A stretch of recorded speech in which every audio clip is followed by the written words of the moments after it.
So please welcome Claudia Boderke and Lars, the writers of The New Nurses from Denmark.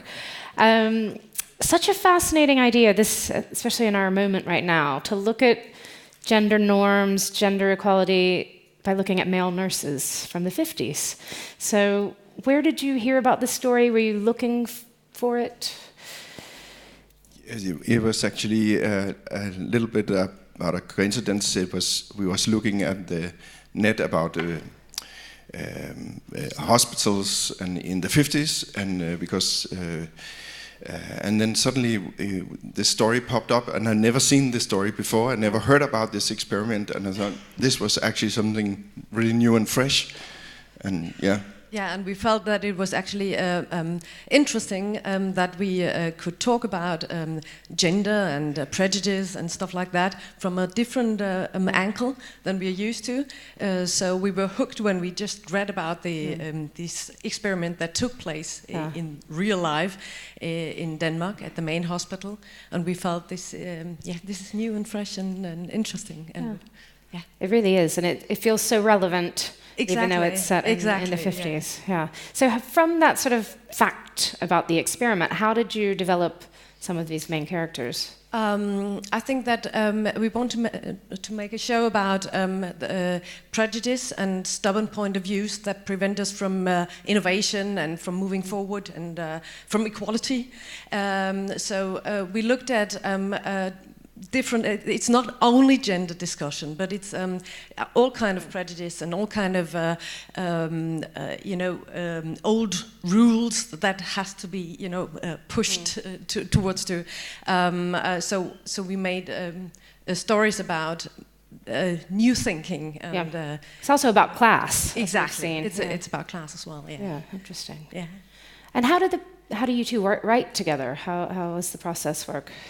Yeah, we are a couple as well. Okay. So we are living together. We have kids together. We are riding together. Yeah. It's a little bit like playing with Lego together. You build up, and then you try. Sometimes it's really good and it works fast, and sometimes you ruin a little bit what the other. He's ruining what I'm building, and then we build it up together again. That sounds like a good approach. And The New Nurses 2 is already started shooting? Yeah, we are nearly finished. Okay. Friday will be the last shooting day, Wow. and it will be on air in March, I think. Great.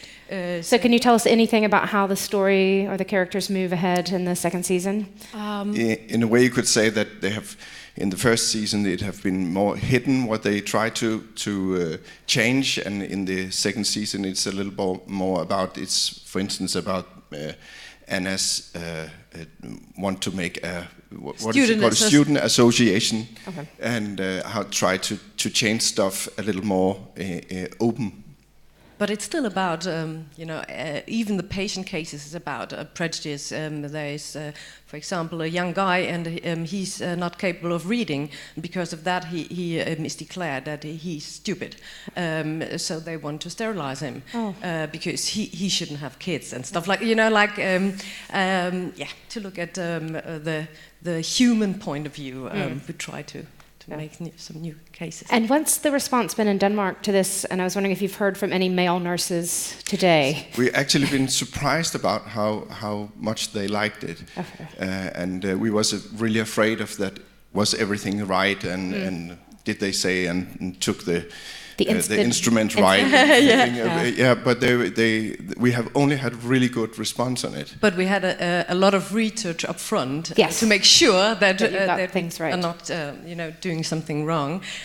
So we talked with a lot of male nurses. We talked with a lot of old nurses who have been there in the 50s. We showed it yesterday, and there was a male nurse in the audience, a Swedish male nurse who would actually recognize it himself as well. Yeah. Great. Wonderful to hear that they approve. But there's only 3.5% of male nurses in Denmark. Even today. So it's quite funny that you have one of the few sitting in the audience. Yes. Yeah. Great. Well, good luck tonight. Good luck with the second season. Thank you. And thanks for coming. Thank you. Thanks, Claudia and Lars.